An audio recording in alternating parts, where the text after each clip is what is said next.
Sir, ಈಗ ಒಂದು ಆಯಿತು. ಈಗ ಈ ಕಡೆ ನಾವು ಒಂದು ಕಡೆ ಪ್ರಾಸಿಕ್ಯೂಷನ್ ಚೆಕ್ ಮಾಡಿದಾಗ ಅವರ ಮುಂದೆ ಇರತಕ್ಕಂಥ ಆಯ್ಕೆಗಳು ಆಯ್ತಪ್ಪ, ನಾವೆಲ್ಲ ಕೊಟ್ಟಿದ್ದೀವಿ, 4,000 5,000 ಪುಟಗಳು ಚಾರ್ಜ್ ಶೀಟನ್ನು ಹಾಕಿದ್ದೀವಿ, ವೈಜ್ಞಾನಿಕವಾಗಿ ನಾವು ಸಾಕ್ಷಿಗಳನ್ನು ಅಲ್ಲಿ ಪ್ರೊಡ್ಯೂಸ್ ಮಾಡೋಕ್ಕೂ ನಾವು ರೆಡಿ ಇದ್ದೀವಿ, ಈ ಥರದ್ದೆಲ್ಲ ಆದಾಗ ಸುಪ್ರೀಂ ಕೋರ್ಟ್ ಅಂತಿಮ ಆಯ್ಕೆ ಆಗುತ್ತಾ ಈಗ ಪ್ರಾಸಿಕ್ಯೂಷನ್ಗೆ ಇದನ್ನು ಚಾಲೆಂಜ್ ಮಾಡೋದಾದರೆ?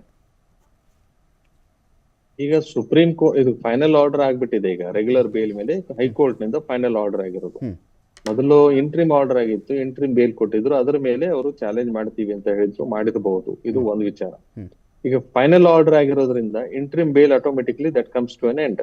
It merges with the final order. ಮತ್ತೆ ಈಗಾಗಲೇ ಅವ್ರು ಏನಾದ್ರು ಪ್ರಾಸಿಕ್ಯೂಷನ್ ಅವರು ಸುಪ್ರೀಂ ಕೋರ್ಟ್ ಮುಂದೆ ಇಂಟ್ರಿಮ್ ಆರ್ಡರ್ ಚಾಲೆಂಜ್ ಮಾಡಿದ್ರಂದ್ರೂ ಕೂಡ it becomes infructuous in view of the final order pass by the High Court. ಇದು ಎರಡನೇ ವಿಚಾರ. ಮೂರನೇ ವಿಚಾರ, ಈಗ ಹೈಕೋರ್ಟ್ ದ ಫೈನಲ್ ಆರ್ಡರ್ ಅನ್ನ ಮತ್ತು SLP ದಲ್ಲಿ ಚಾಲೆಂಜ್ ಮಾಡಬೇಕಾಗುತ್ತೆ ಪ್ರಾಸಿಕ್ಯೂಷನ್ ದವರು. ಅದು ಸಪರೇಟ್ SLP ಹಾಕಿ ಅಲ್ಲಿ ಚಾಲೆಂಜ್ ಮಾಡಿದಾಗ ಆ SLP ದಲ್ಲಿ ಎಲ್ಲಾ ವಿಚಾರಗಳನ್ನು ಮತ್ತೊಮ್ಮೆ ವಾದ ಮಾಡಬೇಕಾಗುತ್ತೆ ಸುಪ್ರೀಂ ಕೋರ್ಟ್ ನಲ್ಲಿ ಪ್ರಾಸಿಕ್ಯೂಷನ್ ದವರು. ಯಾಕೆ ಈ ಕೇಸ್ ನಲ್ಲಿ ಬೇಲ್ ಕೊಡಬಾರ್ದಾಗಿತ್ತು, ಕೊಟ್ಟಿದ್ದಾರೆ ಅನ್ನೋದ್ರ ಬಗ್ಗೆ, ಬೇಲ್ ಕೊಡೋದಕ್ಕೆ ಯಾಕೆ ಈ ಕೇಸ್ ಅರ್ಹವಲ್ಲ, ಅಥವಾ ಬೇಲ್ ಕೊಡುವಂತ ವಿಚಾರಗಳು ಅಥವಾ ವಿಷಯ ವಸ್ತು ಈ ಕೇಸ್ ನಲ್ಲಿ ಇರ್ಲಿಲ್ಲ, ಕೊಡಬಾರ್ದಾಗಿತ್ತು ಅನ್ನೋದಿತ್ತು ಅಂದ್ರೆ ಸುಪ್ರೀಂ ಕೋರ್ಟ್ ಮುಂದೆ ವಾದ ಮಾಡಿದಾಗ ಸುಪ್ರೀಂ ಕೋರ್ಟ್ ಎಕ್ಸ್ ಪಾರ್ಟೆ ಆರ್ಡರ್ ಮಾಡಿ ಈ ಹೈಕೋರ್ಟ್ ಮಾಡಿರೋ ಆದೇಶವನ್ನ ಸ್ಟೇನು ಮಾಡಬಹುದು, ಅಥವಾ ನೋಟಿಸ್ ಅನ್ನ ಇಶ್ಯೂ ಮಾಡಿ ಅವ್ರನ್ನ ಕೇಳಿ ಬೇಲ್ ಕ್ಯಾನ್ಸಲ್ ಮಾಡ್ಬೇಕಾ ಅಥವಾ ಬೇಲ್ ಕ್ಯಾನ್ಸಲ್ ಮಾಡಬಾರ್ದಾ, ಅದನ್ನ ಆಸ್ ಇಟ್ ಈಸ್ ರಿಟೈನ್ ಮಾಡ್ಬೇಕಾ ಅನ್ನೋದ್ರ ಬಗ್ಗೆನೂ ತೀರ್ಮಾನ ತಗೊಳುತ್ತೆ. ಬೇಲ್ ಕ್ಯಾನ್ಸಲ್ ಮಾಡೋದಿದ್ರೆ ಯಾವ ರೀತಿ ಸ್ಪೀಡಿ ಟ್ರಯಲ್ ಆಗ್ಲಿ ಅಥವಾ ಅಲ್ಲೇ ನಡೀಬೇಕಾ ಕೇಸು ಅಥವಾ ಬೇರೆ ಕಡೆ ನಡೀಬೇಕಾ ಅನ್ನೋದಾಗ್ಲಿ, ಇವು ಎಲ್ಲಾ ವಿಚಾರಗಳ ಬಗ್ಗೆ ಕೋರ್ಟ್ ತೀರ್ಮಾನಕ್ಕೆ ಬರುತ್ತೆ. ಅಂದ್ರೆ ಇವರು ಇನ್ನೊಂದು ಅರ್ಜಿನೂ ಸಲ್ಲಿಸಬಹುದು, ಕರ್ನಾಟಕದಲ್ಲಿ ಟ್ರಯಲ್ ನಡೆಯೋದು ಬೇಡ ಅನ್ಬೋದು, ಅಥವಾ ಆ ಪರ್ಟಿಕ್ಯುಲರ್ ಕೋರ್ಟ್ ನಲ್ಲಿ ಟ್ರಯಲ್ ನಡೆಯೋದು ಬೇಡ ಅನ್ಬೋದು, ಏನಾದ್ರೂ ಹೇಳ್ಬೋದು. ಅಂದ್ರೆ ಇವೆಲ್ಲಾ ವಿಚಾರಗಳನ್ನ ಪರಿಗಣನೆ ತೆಗೆದುಕೊಂಡು ಸುಪ್ರೀಂ ಕೋರ್ಟ್ ಮುಂದಿನ ತೀರ್ಮಾನವನ್ನು ತೆಗೆದುಕೊಳ್ತದೆ. ಇದು ಮೂರನೇ ವಿಚಾರ. ನಾಲ್ಕನೇ ವಿಚಾರ ಏನಂತಂದ್ರೆ, ಈ Supreme Court after notice decision ಏನ್ ತೊಗೊಳತ್ತಲ್ಲ, that is going to be the final order. ವಾದ ವಿವಾದಗಳನ್ನ ಕೇಳಿ ಫೈನಲ್ ಏನ್ ನಿರ್ಧಾರ ತಗೊಳುತ್ತೆ, that is going to be the final order binding on all the parties. But ಈಗ ಅಲ್ಲಿವರೆಗೆ Supreme Court ex parte stay ಕೊಡಬಹುದು, ಕೊಡಲಿಕ್ಕಿಲ್ಲ. ಕೊಟ್ರೆ ಈಗ ಕೊಟ್ಟಿರೋ ಬೇಲು ಮತ್ತೆ ರದ್ದಾಗುತ್ತೆ. ಅಲ್ಲಿವರೆಗೆ ಹೋಲ್ಡ್ ನಲ್ಲಿ ಇರುತ್ತೆ. ಜಾಮೀನು ಕೊಟ್ಟರು ಕೂಡ ಸುಪ್ರೀಂ ಕೋರ್ಟ್ ಮುಂದಿನ ತೀರ್ಮಾನದವರೆಗೆ ಜಾಮೀನು ಅದು ಸ್ಟೇದಲ್ಲಿ ಇರೋದ್ರಿಂದ ಅವ್ರಿಗೆ ಹೊರಗಡೆ ಓಡಾಡೋದಕ್ಕಾಗ್ಲಿ ಮತ್ತೊಂದಾಗ್ಲಿ ಅವಕಾಶ ಇರೋದಿಲ್ಲ. ಮತ್ತು ಕೂಡ ಈ ಮೆಡಿಕಲ್ ಗ್ರೌಂಡ್ ಕೂಡ ಅದರಲ್ಲಿ ಆಟೋಮೆಟಿಕ್ ಆಗಿ ಕ್ಯಾನ್ಸಲ್ ಆಗಿಬಿಡೋದ್ರಿಂದ ಮತ್ತೆ ಜೈಲಿಗೆ ಹೋಗ್ಬೇಕಾದಂತ ಪರಿಸ್ಥಿತಿನೂ ಬರಬಹುದು ಅಂತ ನನ್ನ ಅಭಿಪ್ರಾಯ. ಓಕೆ ಸರ್, ಇನ್ನೊಂದು ಕಡೆ ನಾವು ಚೆಕ್ ಮಾಡ್ಕೊಂಡಾಗ 17 ಜನರಲ್ಲಿ 12 ಜನಕ್ಕೆ ಟೋಟಲ್ ಆಗಿ ಬೇಲ್ ಆದಂತ ಆಯ್ತು ಸರ್. ಇವತ್ತು 7 ಜನಕ್ಕೆ, ಇದಕ್ಕಿಂತ ಮುಂಚೆ 5 ಜನಕ್ಕೆ ಬೇಲ್ ಆಗಿದೆ. ಇನ್ನೊಂದು 5 ಜನ ಬಾಕಿ ಉಳ್ಕೊಳ್ತಾರೆ ಸರ್, ಟೋಟಲ್ 17 ಆರೋಪಿಗಳಲ್ಲಿ. ಇನ್ನು ಉಳಿದಿರ್ತಕ್ಕಂಥ 5 ಜನಗಳನ್ನು ಇವರು ಇದೇ ರೀತಿ JCಯಲ್ಲಿ ಇಟ್ಟೆ ಏನಾದರೂ ವಿಚಾರಣೆಗಳು ಶುರುವಾಗ್ತವ, ಅಥವಾ ಅವ್ರಿಗೂ ಬೇಲಾಗೋವ್ರಿಗೂ ಕಾಯಬಹುದಾ, ಅಥವಾ ಈ ಕೇಸ್ನ ವಿಚಾರಣೆ ಸರ್ ಯಾರು ತಪ್ಪು ಮಾಡಿದ್ದಾರೆ ಮಾಡಿಲ್ಲ, ಈ ಬೇಲ್ ವಿಚಾರ ಬಿಟ್ಬಿಡೋಣ ನಾವು, ಅದಕ್ಕೆ ಅದು ಯಾವಾಗಿಂದ ಶುರುವಾಗಬಹುದು ಅಂತ? ಈಗ ಯಾರಿಗೆ ಬೇಲ್ ರಿಜೆಕ್ಟ್ ಆಗಿದೆ ಅವರು ಕೂಡ ಸುಪ್ರೀಂ ಕೋರ್ಟ್ಗೆ SLP ಅನ್ನು ಸಲ್ಲಿಸ್ತಾರೆ. ಅವರ ವಿಚಾರಣೆಯನ್ನು ಕೂಡ ಸುಪ್ರೀಂ ಕೋರ್ಟ್ ಅಲ್ಲಿ ಆಗ್ಲೇಬೇಕು.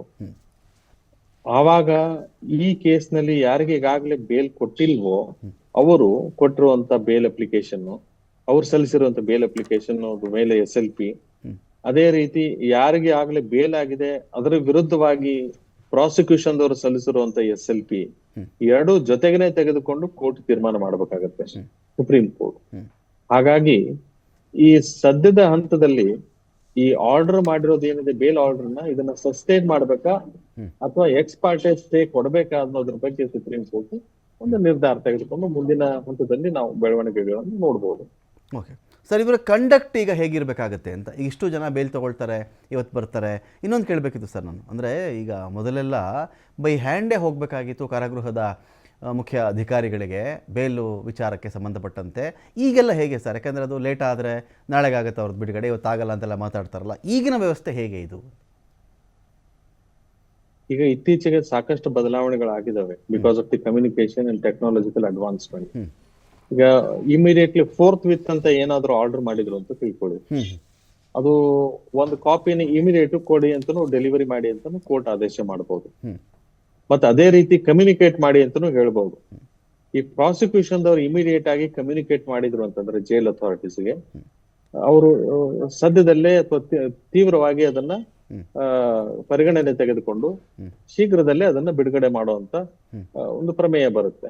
ಅಂದ್ರೆ ಈಗ ಸುಪ್ರೀಂ ಕೋರ್ಟ್ ನಲ್ಲಿ ಏನಾಗುತ್ತೆ, ಯೂಶುವಲಿ ಒಂದ್ಸರಿ ಆರ್ಡರ್ ಆಯ್ತು ಅಂತಂದ್ರೆ shall be released fourth with ಅಂತ ಆರ್ಡರ್ ಮಾಡಿದ್ರು ಅಂತಂದ್ರೆ, ಬೇಲ್ ಆಯ್ತು ಅಂತಂದ್ರೆ ಅಲ್ಲಿಂದ ಇಮೇಲ್ ಕಮ್ಯುನಿಕೇಶನ್ ಆಗುತ್ತೆ ವಿತ್ ಸರ್ಟಿಫೈಡ್ ಕಾಪಿ. ಜಡ್ಜ್ ಸೈ ಮಾಡಿರುವಂತ ಒಂದು ಕಾಪಿ ಏನಿದೆ ಇಮಿಡಿಯೇಟ್ ಆಗಿ ಅವ್ರಿಗೆ ಸ್ಟೇಟ್ ಗವರ್ಮೆಂಟ್ ಗೆ ಸಪ್ಲೈ ಆಗುತ್ತೆ. ಪ್ಲಸ್ ಸ್ಟೇಟ್ ಗವರ್ಮೆಂಟ್ ಇಲ್ಲಿಗೆ ಇಂಟರ್ನ್ ಎಲ್ಲಾ ಡಿಪಾರ್ಟ್ಮೆಂಟ್ ಗಳಿಗೆ ಅಥವಾ ಸಂಬಂಧಪಟ್ಟವರಿಗೆ ಜೈಲ್ ಅಥಾರಿಟಿಗಳಿಗೆ ಎಲ್ಲಾ ಒಂದು ಕಮ್ಯುನಿಕೇಶನ್ ಮಾಡಿದಾಗ ಆ ಆಧಾರದ ಮೇಲೆ ಇಮಿಡಿಯೇಟ್ ಆಗಿ ಅವ್ರನ್ನ ರಿಲೀಸ್ ಮಾಡಬಹುದು.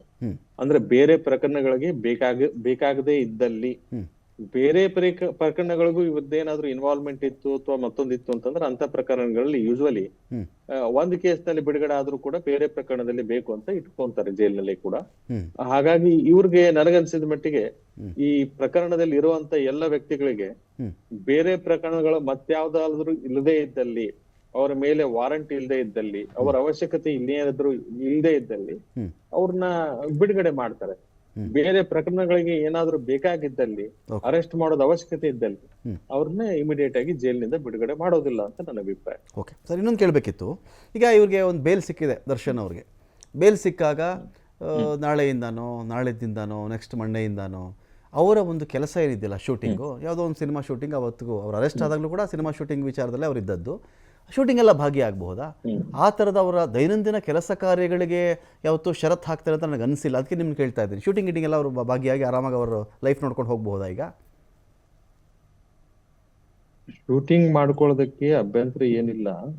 ಈಗಾಗಲೇ ಆಪರೇಷನ್ ಆಗ್ಬೇಕು ಅಂತ ಕೋರ್ಟ್ ಮುಂದೆ ಸಲ್ಲಿಸಿದಾಗ, ಆಪರೇಷನ್ ಆಗೋ ತೀವ್ರ ಅವಶ್ಯಕತೆ ಇದೆ ಅಂತ ಅರ್ಜಿ ಮತ್ತು ವರದಿಯನ್ನು ಸಲ್ಲಿಸಿದಾಗ, ಆಪರೇಷನ್ ಮಾಡ್ಕೊಳ್ಳೋದು ಬಿಟ್ಟು ಶೂಟಿಂಗ್ ಹೋದ್ರೆ ನಾನು ಹೇಳಿದ್ನಲ್ಲ, ಇದು ಒಂದು ಸಂಕಷ್ಟದಿಂದ ಪಾರಾಗಬಹುದು. ಅತಿ ದೊಡ್ಡ ಸಂಕಷ್ಟ ಅವ್ರ ತಲೆ ಮೇಲೆ ಬರುವಂತ ಸಾಧ್ಯತೆಗಳು ಇರ್ತವೆ. ಓಕೆ, ಹಾಗಾಗಿ ಆ ಒಂದು ವಿಚಾರದಲ್ಲಿ ಅವ್ರು ಗಮನ ಕೊಡಕ್ಕೆ ಇವಾಗ ಆಗಲ್ಲ ಅಂತ ಹೇಳಿ. ಸರ್, ಉಳಿದ ಆರೋಪಿಗಳು ಸರ್, ಒಂದು 7 ಜನ ಆರೋಪಿ ಇದ್ದಾರೆ, ಟೋಟಲ್ ಆಗಿ 12 ಜನ ಆರೋಪಿಗಳಿಗೆ ಈಗ ಬೇಲ್ ಸಿಕ್ಕಿದೆ.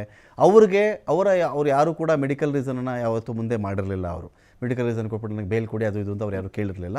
ಅವರ ಜೀವನಕ್ಕೇನು ಸಮಸ್ಯೆ ಇಲ್ಲ ಈಗ, ರೆಗ್ಯುಲರ್ ಲೈಫ್ಗೆ.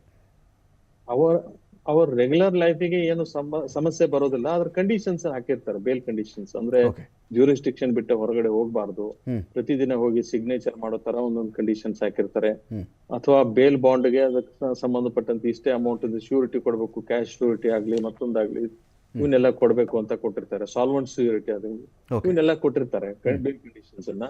ಅವನ್ನೆಲ್ಲವನ್ನು ಉಲ್ಲಂಘನೆ ಆಗದಂಗೆ ನಡೆದುಕೊಂಡು ಆ ಕಟ್ಟುನಿಟ್ಟಿನಲ್ಲಿ ಅವರ ಜೀವನ ಸಾಕಿದ್ರೆ ಏನು ಸಮಸ್ಯೆ ಬರೋದಿಲ್ಲ. ಇಲ್ಲ ಅದನ್ನು ಉಲ್ಲಂಘನೆ ಎಲ್ಲಾದ್ರೂ ಆದಲ್ಲಿ ಅವ್ರಿಗೂ ಕೂಡ ಬೇಲ್ ಕ್ಯಾನ್ಸಲೇಷನ್ ಆಗುವಂತ ಒಂದು ತೂಗುಗತಿ, ಕಾನೂನಿನ ತೂಗುಗತಿ ಅವ್ರ ತಲೆ ಮೇಲೆ ಇರ್ತದೆ ಅಂತ ನನ್ನ ಅಭಿಪ್ರಾಯ. Okay, thank you so much sir, TV5 ಜೊತೆಯಲ್ಲಿ ಜಾಯ್ನ್ ಆಗಿ ಇಷ್ಟು